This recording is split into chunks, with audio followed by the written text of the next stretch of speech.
A lot of people have been asking for an easy and reliable way to complete Discord quests on the browser.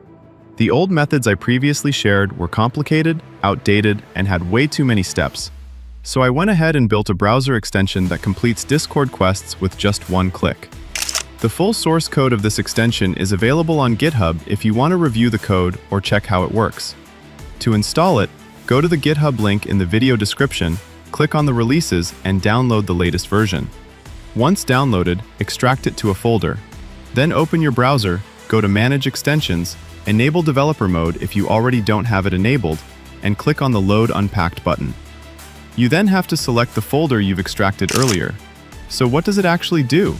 It changes the user agent of your Discord browser tab, so Discord thinks you're using the desktop app. Once that's done, the extension automatically starts completing quests for you. After installing the extension, if you visit the Discord quests page, you'll notice a new Run Quest Code button on the right bottom corner.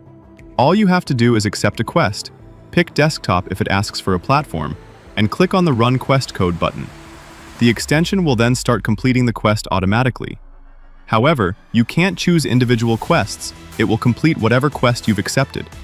So this is how you can complete Discord quests on your web browser. If you have any questions, feel free to drop them in the comments.